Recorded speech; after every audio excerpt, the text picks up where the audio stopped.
Dr. Lisa Grant rubbed her tired eyes and looked at the screen again. The numbers made no sense. She had been staring at the data from the Deep Space Telescope for 3 hours and something was very wrong. "Paul, come look at this," she called to her colleague. Dr. Paul Chen walked over holding his coffee cup. He was a short man with glasses who worked on new types of space engines. "What is it?" "The Voyager 3 probe. It just stopped sending signals right at the edge of the solar system." Paul frowned. "Equipment failure?" "That's what I thought. But look." Lisa pulled up more data. Voyager 4, Pioneer 12, and the New Horizons 2, all of them. They all stopped at exactly the same distance from the sun. The door burst open. Colonel Jack Murphy entered the room. He was a tall man in a blue Space Force uniform. "Dr. Grant, we have a problem. Every single deep space probe has gone dark." All at the same time, Lisa felt cold. "How many?" 47 probes gone." Jack's face was grim. "Admiral Foster wants you at headquarters now." The ride to Earth Defense Command took 20 minutes. Lisa watched the city lights below as their flying car moved through the night sky. Earth had changed so much in the last 100 years. Humans lived on the Moon and Mars now. They had bases on the moons of Jupiter, but they still could not travel faster than light. Admiral Kate Foster was waiting in the command center. She was a woman with gray hair and sharp eyes. Around her, dozens of people worked at computer stations. "Dr. Grant, thank you for coming." The Admiral pointed to a large screen. "Tell me what you see." Lisa studied the display. It showed the solar system and the locations where all the probes had stopped. They formed a perfect sphere around the sun. "It's like there's an invisible wall," Lisa said slowly. "That's exactly what it is," Paul said, entering the room behind them. "I've been analyzing the last transmissions. Each probe hit something we can't see." Jack leaned forward. "An alien force field?" "We don't know," Admiral Foster said. "But we're going to find out. I'm putting together a team. We're sending a crewed mission to investigate." Lisa felt her heart beat faster. First contact with aliens. It was what every scientist dreamed of. But why would aliens put a barrier around Earth's solar system? The next 3 days passed in a blur. Lisa worked with her team to analyze every piece of data they had. The barrier was real. It surrounded the entire solar system in a perfect sphere, about 100 AU from the sun. Nothing could pass through it. On the 4th day, everything changed. Lisa was in the lab when every screen in the building turned on at once. A message appeared in perfect English. "People of Earth, the quarantine is for your protection. Do not attempt to leave. You have been warned." The message repeated 3 times, then the screens went back to normal. The command center exploded into activity. People shouted and ran between stations. Admiral Foster stood in the middle of it all, giving orders. "I want to know how they hacked our systems," she said. "And I want to know who they are," but there were no answers. The message had appeared on every screen on Earth at the same moment. Even screens that were not connected to any network. It was impossible, but it had happened. The world's leaders met in emergency session. For the first time in history, every nation worked together. They all agreed. Humanity needed answers. A week later, Lisa stood in the observation deck of the UES Discovery. The ship was humanity's most advanced vessel, built to explore the outer planets. Now it had a new mission. Captain Sam Rodriguez stood beside her. He was a man with dark hair and steady hands. "Nervous, Doctor?" "Excited," Lisa said. "We're about to meet aliens. Or die trying," Jack Murphy said from behind them. He would lead the military team on the mission. The Discovery launched from Earth orbit with great ceremony. Billions of people watched as the ship began its journey to the edge of the solar system. It would take 3 months to reach the barrier. During the flight, Lisa and her team prepared. They studied the message, looking for clues. They built new sensors to study the barrier. They practiced first contact protocols. Paul Chen worked on the ship's engines. "If we need to run, I want us ready," he explained. As they traveled farther from Earth, Lisa noticed something strange. The empty space between planets seemed darker somehow. The stars looked dimmer. It was subtle, but it was there. "The barrier isn't just blocking things from leaving," she told Admiral Foster during a video call. "It's blocking things from coming in too. Light from distant stars is being filtered." The Admiral's face was serious on the screen. "How long has this been happening?" "I don't know. But if the barrier is reducing incoming light..." Lisa paused. "We need to check our historical records. Astronomical observations from centuries ago. The research team on Earth worked quickly. The results were terrifying. The barrier has been there for at least 10,000 years, Paul announced during a crew meeting. Maybe longer. Ancient astronomers saw more stars than we do. We thought it was pollution or measurement error. We were wrong. Captain Rodriguez gripped the table. You're saying we've been in prison for 10,000 years and didn't know it? Yes, Lisa said simply. The crew was quiet. The Discovery continued its journey through the dark between worlds. When they were a week from the barrier, they found the probes. They floated in space, perfectly preserved but completely dead. No power, no signals, nothing. Whatever that barrier is, it doesn't destroy things, Jack reported. It just turns them off. Lisa studied the sensor readings. The barrier was still invisible, but they could detect its effects. Space itself seemed different near it. Gravity was slightly wrong. Time moved differently. It's not just a wall, she explained to the crew. It's a fundamental alteration of space-time. Whoever built this has technology we can't even imagine. 3 days from the barrier, they received another message. Turn back. This is your final warning. The message came from everywhere and nowhere. It was not a transmission they could trace. It simply appeared in their minds and on their screens. Captain Rodriguez gathered his senior staff. Do we continue? We have to, Lisa said. We need to know why we're trapped. Jack nodded. My team is ready for anything. Paul looked worried but determined. The engines are at full power. If we need to run, we can. Then we continue, the captain decided. The next day they saw them. 3 ships appeared from nowhere. They were huge, each one the size of a small moon. They were made of a material that seemed to shift between solid and liquid. They moved without any visible engines. The Watchers, Lisa whispered. It seemed like the right name. The alien ships did not attack. They simply watched as the Discovery approached the barrier. Lisa was in the lab when it happened. The Discovery reached the barrier and everything changed. The ship shuddered. Lights flickered. For a moment, Lisa felt like she was falling in all directions at once. Then it was over. They were still in space, but something was different. The stars looked wrong. Space felt heavy. We're through, Captain Rodriguez announced. We're outside the barrier. But they were not alone. 100 alien ships surrounded them, and on every screen a new message appeared. You were warned. Now you will learn why. Lisa looked at the alien fleet and wondered if humanity had just made its last mistake. The alien ships hung in space like metal mountains. Lisa counted them through the observation window. 112 vessels, each one different. Some were spheres of living metal. Others looked like massive crystals that pulsed with inner light. A few seemed to be made of pure energy held in ship-shaped fields. All stop, Captain Rodriguez ordered. His voice was calm, but Lisa could see sweat on his forehead. The bridge was silent except for the hum of computers. Everyone waited. The alien fleet did not move. They simply watched. Dr. Grant, what are your sensors showing? The captain asked. Lisa checked her screens. Energy readings are off the charts. Each ship is generating power equivalent to a small star. But they're not charging weapons. At least I don't think they are.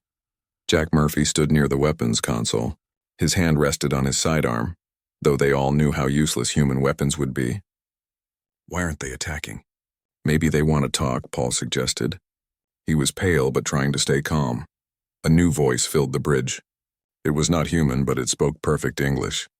The sound came from everywhere at once. Humans of Earth, you were told not to leave your quarantine zone. You did not listen. This is unfortunate, Lisa felt the voice in her bones. It was old. Older than anything she had ever imagined. Captain Rodriguez stood.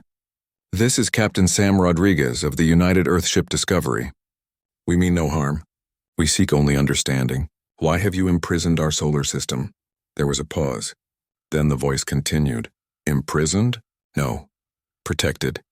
You are the disease and the quarantine keeps you from spreading. The words hit the crew like a physical blow. Disease? Lisa's mind raced. What did that mean? We don't understand, the captain said. Humanity has never encountered your species before. How can we be a disease to you? You have encountered us. Many times. Each time we have pushed you back. Each time you forget. This is the 2007th time your species has tried to leave your world. Each time you grow stronger. Each time it becomes harder to contain you. Lisa grabbed her tablet and began recording everything. This was the most important conversation in human history. 2,000 times. Paul whispered. That's impossible. Our recorded history only goes back a few thousand years. The alien voice seemed to sigh. Yes, each time we reset you, you lose your memories. You begin again. Stone tools to spacecraft in mere moments of cosmic time. No other species advances so quickly. No other species is so dangerous. Jack stepped forward. Dangerous how? We've never attacked anyone. Not yet. But you will. It is in your nature, observe. The main screen came to life. It showed Earth, but not the Earth they knew. This Earth was covered in massive cities that reached into space. Ships darkened the skies. The oceans were gone, replaced by machines. Earth iteration 1312, the voice explained. You consumed your world and reached for the stars. When you met the Zelani people, you consumed them too. 3 billion souls gone in a decade. The image changed. Another Earth, this one surrounded by a fleet of warships.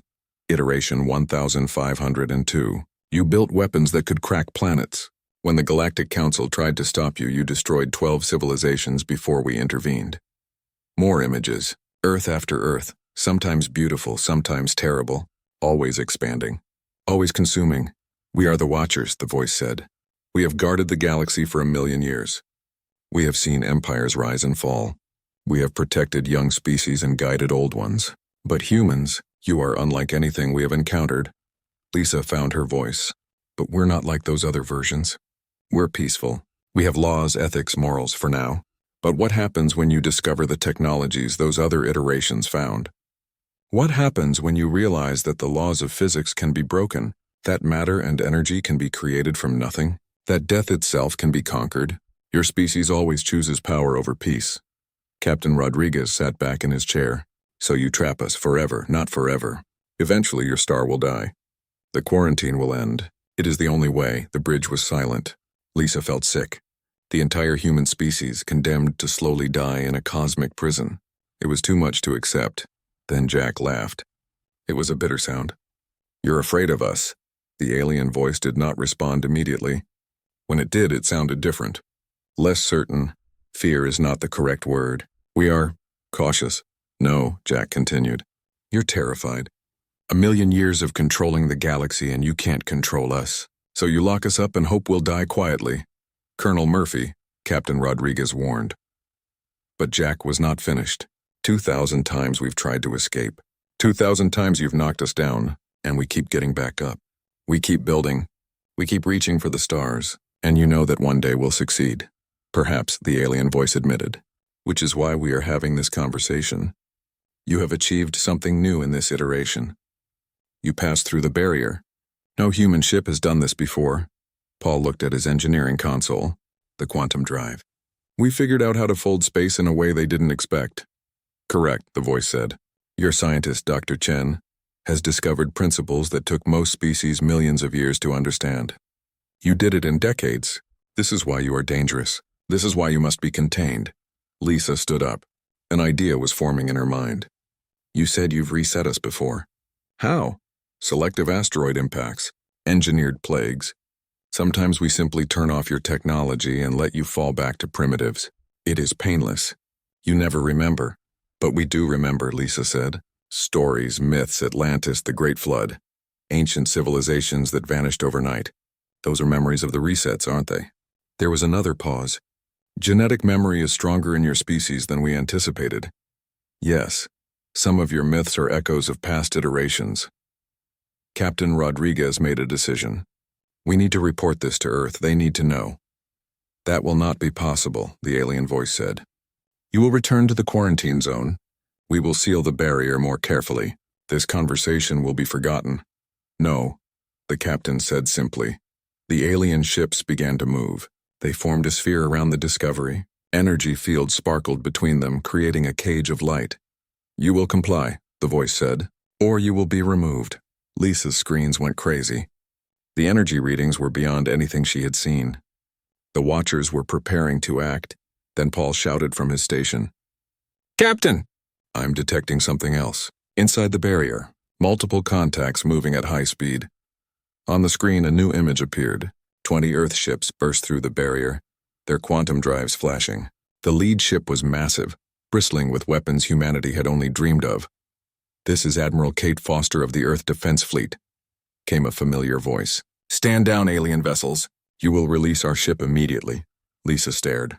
When had Earth built a fleet like this? The ships were beyond anything she knew existed. The Watcher's voice returned, but now it held surprise. "Impossible. Your species does not possess this technology." Admiral Foster's image appeared on the screen. She smiled coldly. "You're right. We didn't, until last week. You see, when you sent your first warning, you made a mistake. You connected to every computer on Earth. And our AI systems learned from that connection. They learned your technology, your weaknesses. The Earth fleet spread out, surrounding both the Discovery and the alien cage. Their weapons powered up with a sound like thunder. Humanity has been preparing for this moment for 10,000 years. The Admiral continued. "Every time you knocked us down, we left ourselves clues.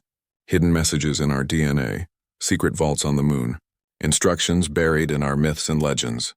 We knew this day would come." The Watcher ships pulled back. For the first time, they seemed uncertain.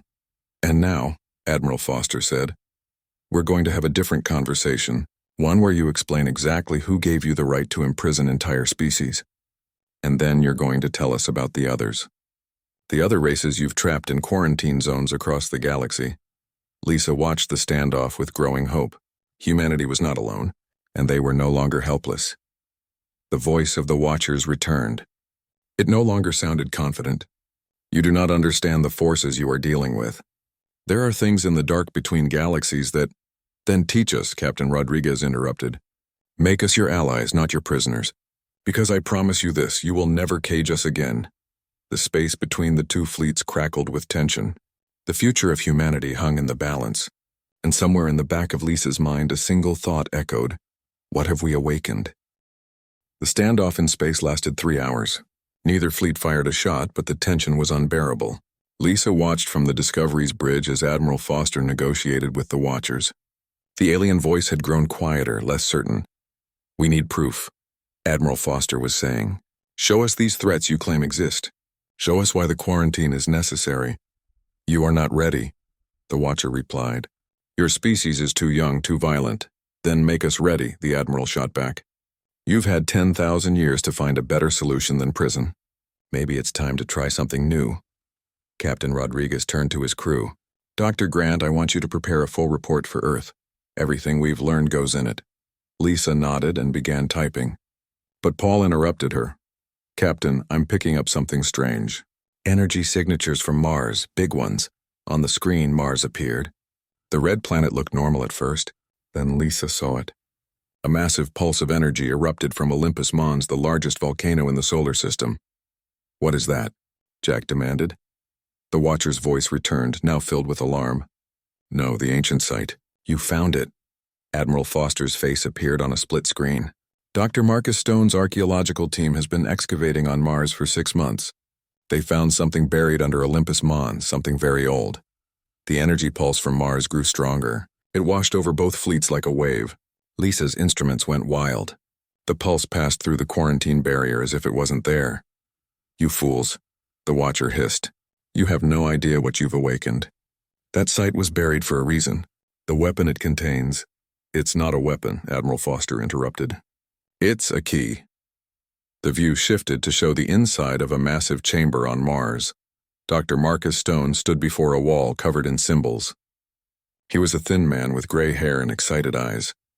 "Admiral, the translation is complete," Dr. Stone said. "This chamber is over 1,000,000 years old. It was built by humans. Ancient humans who faced the same prison we face now." Lisa felt her heart skip.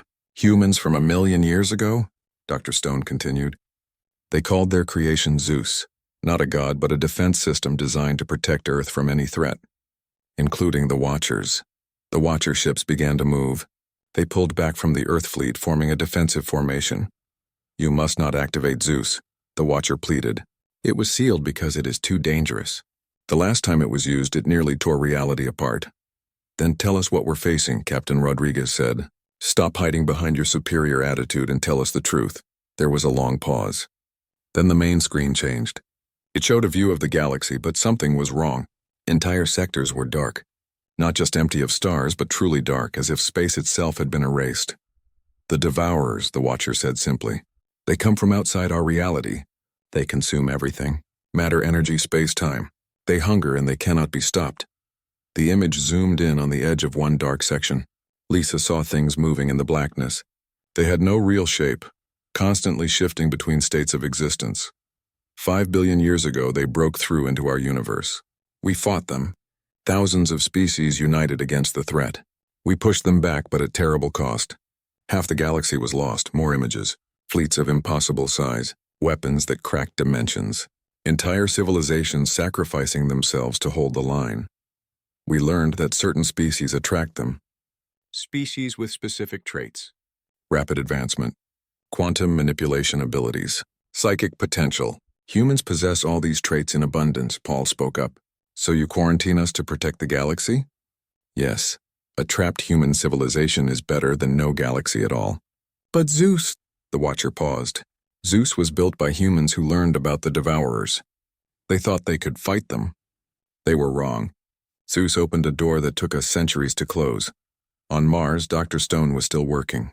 Admiral, we've found the activation chamber, but it requires specific genetic markers to open. We're searching for anyone who might have them. Lisa's tablet beeped. New data was coming in from Earth.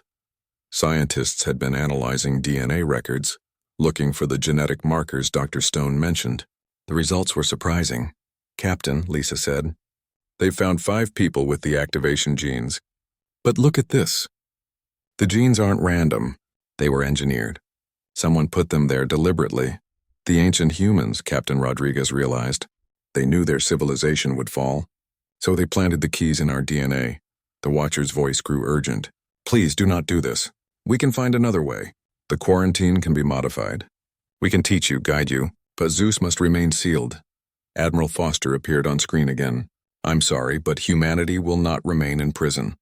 We'll take our chances with these Devourers. You doom us all, the Watcher said. Jack Murphy had been quiet, but now he spoke. Maybe, or maybe humans are exactly what the galaxy needs. You've been hiding from these Devourers for billions of years. Building walls, creating prisons. What if it's time to fight back? On Mars, things were moving quickly. A young man appeared on screen next to Dr. Stone. He looked like a construction worker with strong arms and a confused expression. This is Jake Thompson, Dr. Stone explained. He has the strongest genetic match we've found. Jake, tell them what you told me. Jake looked uncomfortable in front of the camera. I've been having dreams. Ever since I was a kid. Dreams about flying through stars, fighting shadows. I thought I was crazy. Genetic memory, Lisa breathed. He's remembering the ancient humans. Jake and the others are on their way to Mars, Admiral Foster announced. We're activating ZEUS. The Watcher ship suddenly moved. They accelerated toward Mars at impossible speed. We cannot allow this, the Watcher said. I am sorry. Weapons fire erupted in space. The Watcher ships launched energy beams that could vaporize moons. The Earth fleet responded with their new weapons adapted from Watcher technology. The Discovery shook as a beam passed close by. Captain Rodriguez shouted orders. Evasive maneuvers. Get us clear of the combat zone. But Lisa couldn't look away from the screen. The battle was like nothing in human history. Ships twisted space around themselves, disappearing and reappearing. Weapons that broke the laws of physics clashed against shields that existed in multiple dimensions. And Earth was winning. How? Paul asked, amazed. How are we matching them? Because we learn, Jack said with grim satisfaction. It's what humans do. We see something once and we figure out how it works. They gave us 10,000 years to prepare. Bad mistake. On Mars, Jake Thompson and 4 others entered the ZEUS chamber. The ancient machinery detected their presence and began to wake. Lights that had been dark for 1,000,000 years flickered to life. Neural interface activating, Dr. Stone reported. Jake, you need to touch the central console. Jake reached out with a shaking hand. The moment he made contact, everything changed. The chamber exploded with light. Not normal light, but something that existed in spectrums humans had no names for. Jake screamed, but it wasn't pain. It was overwhelming knowledge flooding into his mind.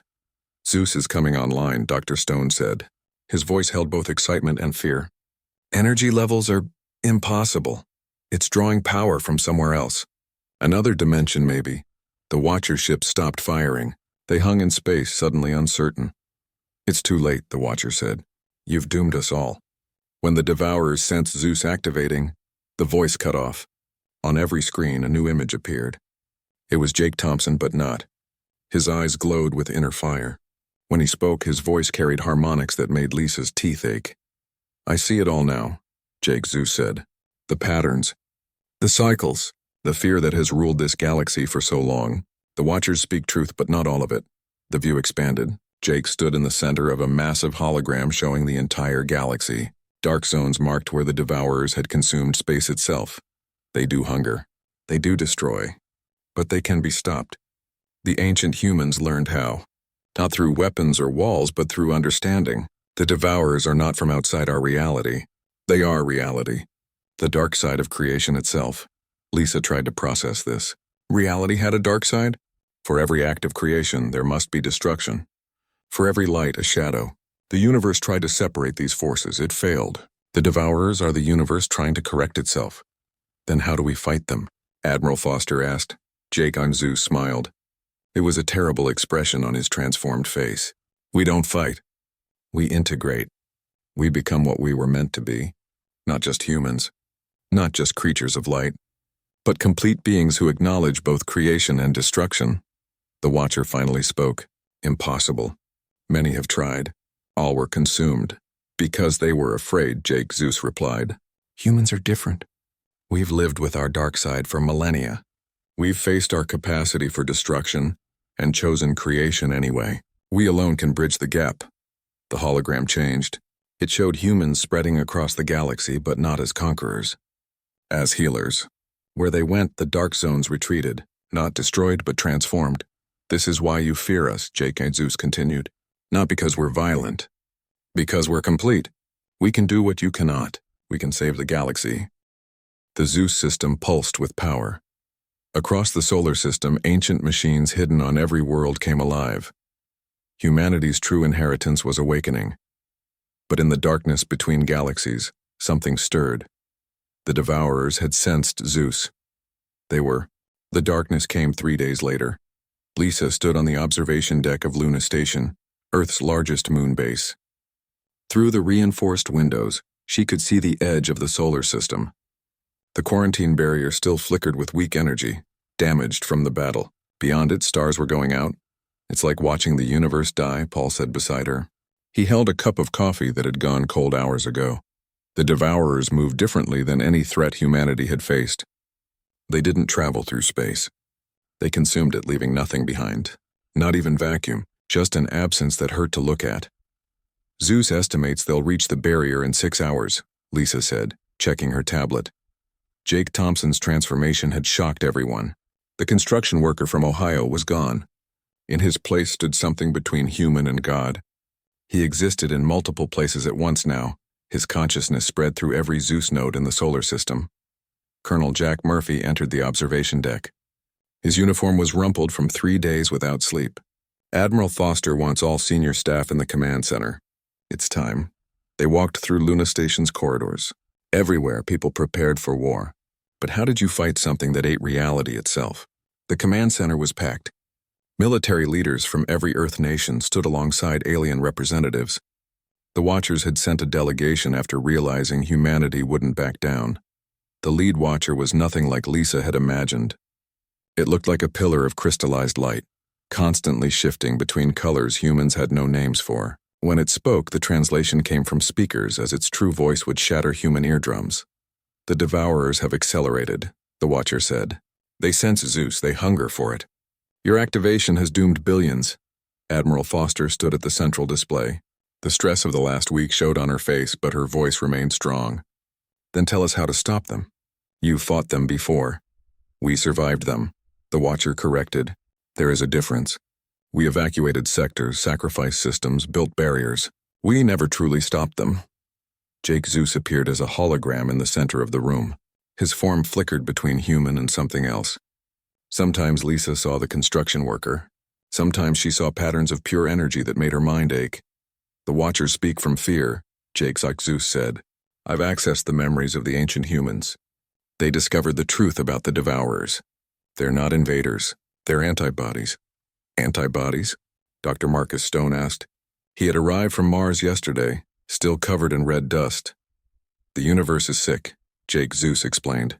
Has been since the beginning. The Big Bang wasn't just creation. It was an injury. a wound in the fabric of existence itself. The Devourers are the universe's immune system, trying to heal that wound. By destroying everything? Jack asked. By returning everything to the state before the wound. Before separation. Before individuality. Jake ZEUS paused. The ancient humans found another way. Not to fight the antibodies, but to heal the wound. The Watcher's crystalline form pulsed with agitation. Impossible. Many civilizations have tried. The Menders of Kello spent 1,000,000 years studying the wound. They were consumed in seconds when they tried to heal it. Because they approached it as separate beings, Jake ZEUS said. The wound exists because the universe split itself into matter and void, light and dark, creation and destruction. To heal it requires beings who can bridge that gap. Humans, Lisa said, understanding flooding through her. We've always carried both sides. Our history is full of creation and destruction, art and war, love and hate. Exactly. Jake ZEUS smiled, and for a moment he looked fully human again. We alone can touch both sides without being consumed. But it requires all of us. Every human united in purpose. Admiral Foster straightened. What do you need? Time. The other 4 with the activation genes are on their way to ZEUS nodes on Jupiter's moons, Saturn's rings, and Neptune. When they activate, ZEUS will reach full power, then... Jake ZEUS paused. Then humanity must choose. Remain separate and safe, or unite and face the darkness. We have 4 hours until the Devourers reach the barrier, the Admiral said. Will that be enough? It will have to be. The meeting broke up as everyone rushed to their posts. Lisa found herself in the main laboratory with Paul and a team of scientists. Their job was to monitor ZEUS as it came fully online. Energy readings are off the charts, Paul reported. ZEUS is pulling power from somewhere, another dimension? Parallel universe? I can't tell. On the screens, they watched the other activation sites. On Europa, Dr. Amy Woods prepared to enter a ZEUS chamber hidden beneath the ice. She was a marine biologist who had discovered the site while studying alien microbes. On Titan, Commander Bill Harris led his team to a ZEUS node inside a methane-filled canyon. He was career military, chosen for the mission because of his unique DNA. Deep in Saturn's rings, Captain Emma Davis piloted a small ship toward a ZEUS node disguised as an asteroid. She had been having the same dreams as Jake her whole life. And racing toward Neptune, Dr. Maria Lopez pushed her ship's engines to the limit. She was the 5th and final key, a geneticist who had discovered her own activation genes while researching the others. 3 hours until Devourer contact, someone announced. Lisa watched the countdown timer. Outside, more stars vanished. The darkness spread like ink in water, consuming everything it touched. The Watchers had brought their entire fleet. Thousands of ships surrounded the solar system, ready to fight. But Lisa could feel their fear. They had run from the Devourers for billions of years. Standing and fighting went against every instinct they had. Dr. Grant, a voice called. She turned to see Jake Thompson's mother on a communication screen. The elderly woman looked terrified but determined. Is my boy... Is he still human? Lisa thought carefully before answering. He's more than human now, Mrs. Thompson. But yes, Jake is still in there. He's trying to save us all. I know. Tears ran down the woman's face. Tell him I'm proud of him. Tell him to come home when this is over. I will, Lisa promised, though she wondered if Jake could ever truly come home again. 2 hours until contact, the announcement came. On Europa, Amy Woods entered the ZEUS chamber. The moment she touched the activation console, her body convulsed. Light poured from her eyes and mouth. When it faded, she stood transformed like Jake, existing in multiple states at once. Node 2 online, she reported. Her voice harmonized with Jake's across impossible distances. On Titan, Bill Harris activated the 3rd node. The tough soldier screamed as ancient knowledge flooded his mind, then stood silent and glowing with inner fire. Node 3 online. I see the pattern now. The wound is deeper than we thought. Emma Davis reached the Saturn ring node. She didn't hesitate, placing both hands on the console. The transformation was instant. Her human form scattered into component atoms, then reformed as something greater. Node 4 online. The Devourers are close. I can feel their hunger. Only Maria Lopez remained. Her ship pushed through Neptune's storms toward the final node. But she was running out of time. 1 hour until contact, the timer showed. The Devourers reached the outer edge of the Oort. Cloud ancient comets millions of years old simply ceased to exist as the darkness consumed them. The quarantine barrier, humanity's prison for 10,000 years, flickered and began to fail. The barrier won't hold them, Paul said unnecessarily. Everyone could see it dying. The Watcher delegation grew more agitated. We must evacuate. Save who we can. Abandon the system and run. No, Admiral Foster said firmly. We stand, we fight. We trust in ZEUS. Then you will die, the Watcher said simply. Maybe, Jack Murphy said. He stood with his soldiers, all of them ready for a battle they couldn't hope to win. But we'll die free. Maria Lopez finally reached Neptune. She entered the ZEUS chamber just as the quarantine barrier collapsed entirely. Nothing now stood between the solar system and the Devourers. Node 5 online. Maria gasped as the transformation took her. ZEUS is... It's beautiful. I can see everything. Every possibility. Every path. All 5 nodes were active. ZEUS awakened fully for the first time in a million years. Across the solar system, hidden machines revealed themselves. The moons of Jupiter split open to show massive projectors. Saturn's rings aligned into a vast focusing array. Mars itself pulsed with buried power. And at the center of it all, Jake Thompson opened eyes that saw across dimensions. It's time, he said. Humanity must choose. Join with ZEUS, all of you, or watch the universe die. The Devourers touched the edge of the solar system. Pluto simply vanished. Not destroyed, not consumed. It just stopped being, as if it had never existed at all. Lisa looked at the approaching darkness and made her choice. Around her, billions of humans across Earth and the colonies made the same decision. They chose to fight. They chose to unite. They chose to become something more. ZEUS reached out to every human mind, and humanity answered. The moment humanity united with ZEUS, Lisa felt her consciousness explode outward. She was herself, but also part of something vast. She could feel Paul beside her, his brilliant mind working on equations she couldn't understand. She sensed Jack's military discipline, Admiral Foster's iron will, and billions of other minds. But strongest of all were the 5 nodes. Jake, Amy, Bill, Emma, and Maria stood as pillars of light holding the network together. Through them, ZEUS flowed into every human soul. Do not fear, Jake's voice echoed in their minds. We are still human. We are simply more. The Devourers struck Neptune's orbit. The ice giant lasted 3 seconds before reality forgot it existed. Uranus followed moments later. The darkness moved faster now, excited by the presence of ZEUS. All ships fall back to Mars, Admiral Foster commanded. Her voice reached every mind instantly through the ZEUS network. We make our stand there. The combined human and Watcher fleets retreated inward. Behind them, the outer solar system died, not in explosions or fire, but in quiet erasure. The Devourers unmade creation itself. Lisa found herself in a strange state. Her body still stood in Luna Station, but her consciousness expanded through ZEUS. She could see through a billion eyes, think with a billion minds. The fear and wonder of humanity mixed into a single emotion, too complex for words. Look deeper, Amy Woods said from her node on Europa. See what the Devourers truly are, Lisa looked. Through ZEUS-enhanced perception, she saw the truth. The Devourers weren't monsters. They were wounds. Places where reality bled from an injury older than time. They consumed because they were empty, hungry gaps in existence itself. The Big Bang, Bill Harris said from Titan. It wasn't supposed to happen. Something went wrong. The universe tried to create itself but failed halfway. Not failed, Maria Lopez corrected from Neptune's node. Even as Neptune ceased to exist beneath her, succeeded too well. It created matter and antimatter, existence and void, but forgot to create the bridge between them.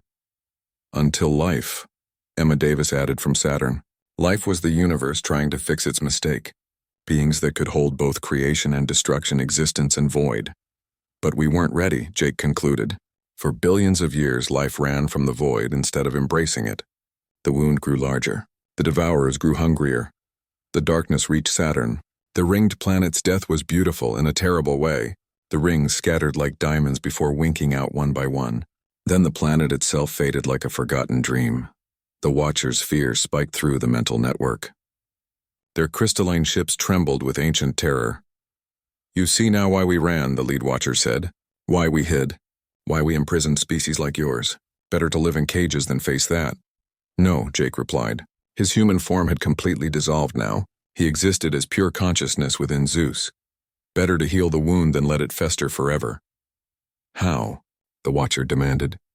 Tell us how. Jake ZEUS turned humanity's attention to Earth itself. The blue marble hung in space, fragile and perfect. But through ZEUS they could see deeper. Earth pulsed with hidden networks, secret machines, buried wisdom. The ancient humans prepared for this, Jake explained. They knew their first attempt would fail, so they seeded Earth with knowledge, not just in our DNA but in the planet itself. Every ley line, every sacred site, every place of power is a ZEUS node waiting to activate. There are millions of them, Paul breathed. The entire planet is one massive ZEUS array. But it needs all of us, Jake continued. Every human must choose to activate it. Not through technology, but through will. Through accepting both sides of existence. The Devourers consumed Jupiter. The gas giant's death took longer. Its massive gravity well actually slowing the darkness for precious seconds. But in the end, it too faded away. The moons followed like afterthoughts. Only the inner solar system remained. Mars, Earth, Venus, Mercury, and the Sun. Humanity's birthplace made its last stand against the void. I need to return to Earth, Jake announced. All 5 nodes must converge there. But the journey, Lisa understood. Moving through space that the Devourers were actively consuming would be like swimming through acid. Even with Zeus's power, the nodes might not survive. We'll clear you a path, Admiral Foster declared. The combined fleet arranged itself into a spear formation. Human and Watcher ships linked their shields, creating a tunnel of protected space. It would only last seconds against the Devourers, but seconds might be enough. All ships charge, the Admiral commanded. The fleet accelerated directly into the darkness. Ships began vanishing immediately as the Devourers consumed them. But for every ship lost, the tunnel held a moment longer. The 5 nodes moved. Jake from Mars, Amy from where Europa used to be, Bill and Emma from the wreckage of the outer planets, Maria racing inward as Neptune died behind her. They flowed through space as beings of pure energy, protected by the sacrifice of the fleet. Lisa watched ships die. Human vessels crewed by people she knew, Watcher ships that had existed for millions of years, all choosing to face their fear rather than run. The tunnel collapsed just as the nodes reached Earth. The 5 streams of light struck the planet simultaneously, and every hidden ZEUS node activated at once. Earth lit up like a new star. Energy poured from every continent, every ocean. The planetary ZEUS array revealed itself in all its ancient glory. Pyramids in Egypt, Stonehenge in Britain, Machu Picchu in Peru, hidden cities beneath the ice of Antarctica. All were nodes in a network designed before recorded history. Now, Jake said, his voice coming from Earth itself. Choose, all of humanity must choose. Accept both sides, creator and destroyer, light and dark, existence and void. Become complete. The Devourers reached Mars. The red planet died in silence. Lisa felt the moment of choice arrive. Through ZEUS, she sensed every human making the same decision. The mother in Beijing protecting her children. The farmer in Kansas watching the stars disappear. The scientist in Berlin working frantically on equations. The child in Sao Paulo too young to understand but old enough to feel. Humanity chose unity. Humanity chose completion. Humanity chose to become what the universe had always intended. The transformation was not gentle. Lisa felt her consciousness shatter and reform. She experienced every moment of human history at once. The first fire, the first word, the first murder, the first kiss. All the beauty and horror of the human experience flooded through her. But she didn't break. None of them did. Because they were human, and humans had always carried both light and darkness. Earth blazed with power that existed in no spectrum science had named. The Devourers struck the planet's atmosphere and paused. For the first time in billions of years, they stopped consuming. Hello, Jake said, speaking for all humanity. We understand now. You're not our enemy. You're our other half. The darkness writhed, uncertain. It had always consumed, always destroyed. That was its nature, and that's okay, humanity continued. Destruction is part of creation. Endings enable beginnings. Death gives meaning to life. You're not wrong to exist. The universe was wrong to separate us. Through ZEUS, humanity reached out to the Devourers, not with weapons or shields, but with acceptance. They embraced the void not as an enemy, but as a lost sibling. The moment of contact was agony and ecstasy combined. Lisa felt herself dissolve into component atoms, then reform. She was human. She was void. She was the bridge between them. All around Earth, the devourers began to change. The mindless hunger faded, replaced by something like awareness. They were still creatures of void and ending, but now they had choice. "We remember," a new voice said. It came from the darkness itself, speaking for the first time in creation's history. "We remember when we were one. Before the wound, before the separation. Then let's heal it," humanity offered. Together. What happened next had no words in any language. The barrier between existence and void dissolved. Not destroyed, but transformed into a membrane that could be crossed. The wound that had split reality began to close. Stars that had been consumed began to return. Not the same as before, but reformed, transformed, made whole. The outer planets reformed from nothingness, but now they pulsed with new energy. They existed in multiple states at once, solid and void, real and potential. The Watchers watched in absolute shock. Their crystalline forms couldn't process what they were seeing. "Impossible," their leader whispered. "In 5 billion years we never imagined. Never dreamed." "Because you were afraid," Jake said gently. He had reformed on Earth, human again, but forever changed. Fear kept you from seeing the answer. But humans are too stubborn to be afraid for long. Lisa found herself back in her own body on Luna Station, but she was different now. She could still feel the ZEUS network, the connection to all humanity. And beneath that she could feel the void, not as an enemy, but as part of herself. Around the solar system, the transformation continued. Human ships merged with Watcher technology and Devourer essence, becoming something entirely new. The fleets that had been 3 separate forces now moved as one. Around the solar system, the transformation continued. Human ships merged with Watcher technology and Devourer essence, becoming something entirely new. The fleets that had been 3 separate forces now moved as one. "What happens now?" Admiral Foster asked. She stood on Earth, tears streaming down her face as she watched the healing universe. 1 year had passed since humanity merged with the void. Lisa stood on the bridge of the UES Prometheus, though the ship bore little resemblance to traditional human vessels. Its hull shifted between solid metal and living shadow, existing in multiple dimensions simultaneously. Through the viewports she watched a quarantined world much like Earth had been. "The Kalari have been trapped for 3 million years, her navigator reported. The navigator was Tom Bradley, who had once been fully human. Now patches of void danced across his skin like living tattoos. "Longer than we were," Lisa noted. "They'll be even more frightened than we were." Captain Sam Rodriguez nodded from his command chair. He had volunteered to lead the Liberation Fleet, carrying humanity's gift to the trapped species of the galaxy. "Open a channel. Let's try the gentle approach first." The communication system activated, reaching through the Kalari's quarantine barrier as if it weren't there. The marriage of human technology, Watcher knowledge, and Devourer essence had created tools that defied old limitations. "People of Kalar," Rodriguez spoke.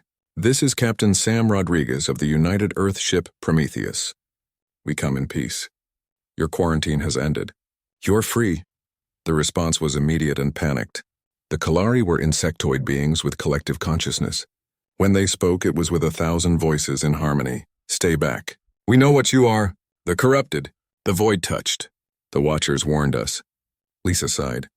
This was the 15th species they'd tried to free. All had responded with fear. The Watchers' propaganda ran deep. Jake Thompson materialized on the bridge. He rarely used ships anymore, able to move through space by will alone, but he tried to maintain human habits when possible, to remind himself and others of what they still were. "Let me try," Jake said. His eyes held depths that weren't entirely human anymore, but his smile was warm. He reached out with his consciousness, gently touching the Kalari hive mind.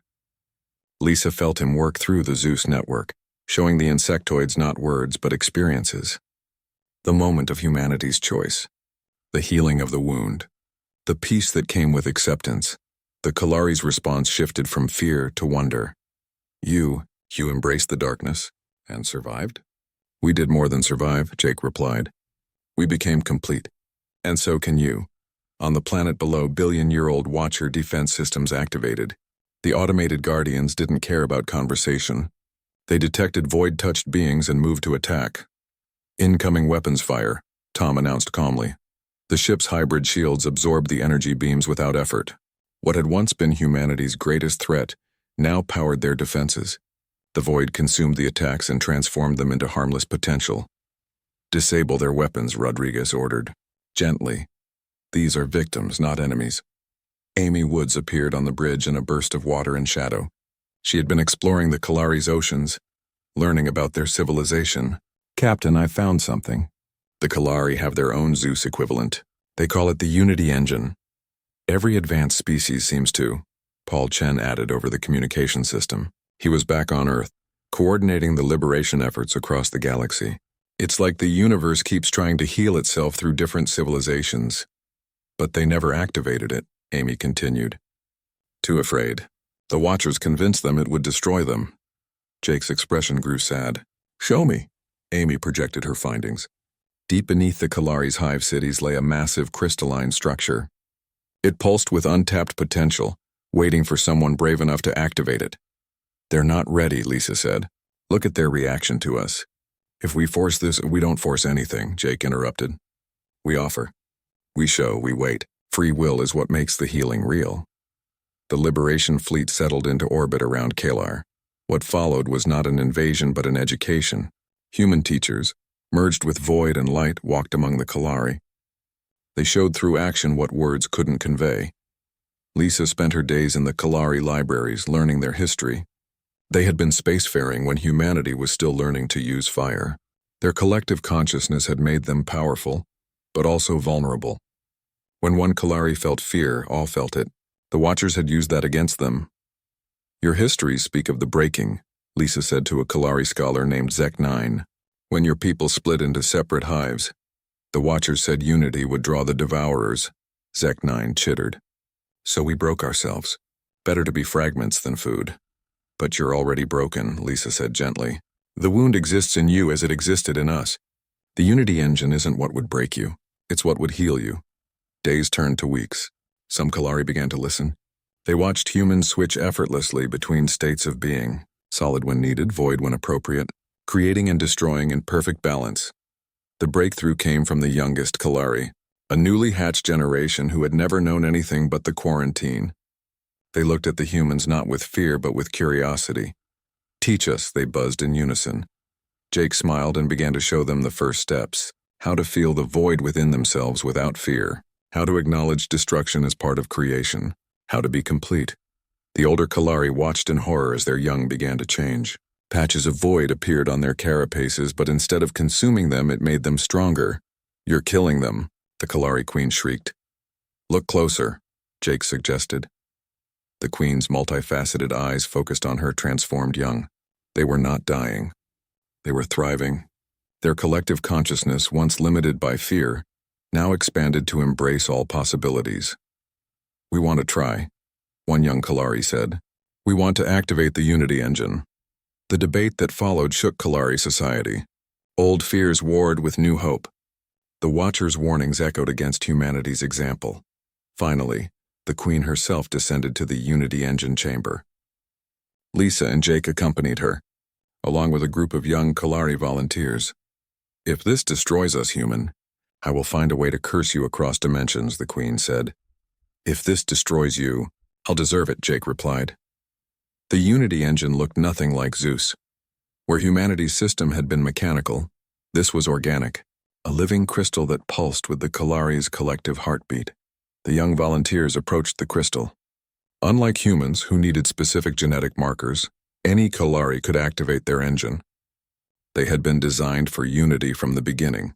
The moment they touched the crystal, the transformation began. But it was different from humanity's violent change. The Kalari shifted gently, their collective consciousness expanding to embrace both existence and void. Their fear dissolved as they realized the darkness had always been part of them. We see, they sang in harmonious voices. We see the whole. We are the whole. The Unity Engine's power spread through the hive mind. Every Kalari on every world felt the change. Some resisted, clinging to old fears, but most embraced it, tired of millions of years of terror. When it was done, the Kalari stood transformed. Their carapaces now held patterns of light and shadow that shifted with their emotions. Their collective consciousness had evolved beyond simple sharing of thoughts to a true unity of being. Thank you, the Queen said to Jake. Her voice held harmonics it couldn't before. We had forgotten how to be whole. You always knew, Jake replied. You just needed reminding. Lisa smiled as she watched the Kalari celebrate.